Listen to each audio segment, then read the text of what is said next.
कांड की पूरी कथा पंचवटी में आगमन वनवास का समय बीत रहा था।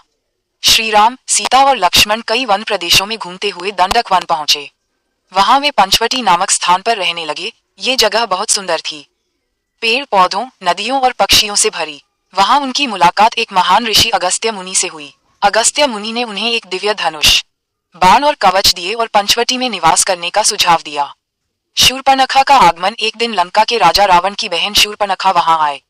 वह श्रीराम की सुंदरता पर मोहित हो गई और उनसे विवाह का प्रस्ताव रख दिया। श्रीराम ने हंसते हुए कहा, मैं तो विवाहित हूँ, मेरी पत्नी सीता है, तुम मेरे भाई लक्ष्मण से विवाह कर लो। शूर्पणखा लक्ष्मण के पास गई, लेकिन लक्ष्मण ने भी उसका मजाक उड़ा दिया। क्रोधित होकर शूर्पणखा सीता पर हमला करने दौड़ी। तब लक्ष्मण ने उसका नाक और कान काट दिए। अपमानित शूर्पणखा रोती हुई अपने भाइयों खर दूषण और त्रिशरा के पास पहुंची। खर दूषण वध शूर्पणखा ने उन्हें सब बताया। क्रोधित होकर खर दूषण और उनके 14,000 राक्षसों की सेना ने श्रीराम पर आक्रमण किया, लेकिन श्रीराम ने अकेले ही उन सबका संहार कर दिया। वन देवता और ऋषिगण प्रसन्न हो गए। रावण और मारीच का षड्यंत्र। शूर्पणखा ने फिर रावण से जाकर बदला लेने की बात कही। रावण ने अपनी बहन का अपमान सुनकर प्रतिशोध का निश्चय किया। वह मारीच नामक राक्षस के पास गया और उससे मदद मांगी। मारीच ने बहुत समझाया, हे रावण, श्रीराम भगवान विष्णु के अवतार हैं, उनसे बैर न करो, लेकिन रावण नहीं माना। मारीच को अपनी मृग रूप, सोने का हिरण, में बदलने की योजना बनानी पड़ी।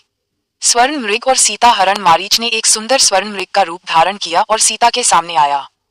सीता उस हिरण को देखकर मोहित हो गईं और श्रीराम से उसे पकड़ने की इच्छा जताई। श्रीराम उसे पकड़ने वन में चले गए।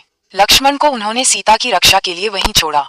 थोड़ी देर बाद मारीच ने राम की आवाज में पुकारा, हा सीते, हा लक्ष्मण। सीता घबरा गई और लक्ष्मण से बोली, तुम तुरंत जाओ, मेरे स्वामी संकट में हैं।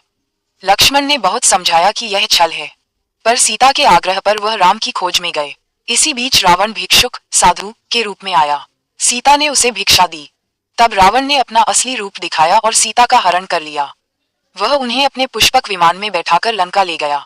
जटायु का वीरतापूर्वक युद्ध। रावण जब सीता को ले जा रहा था, तब एक वृद्ध गरुड़ जटायु ने उन्हें रोक लिया।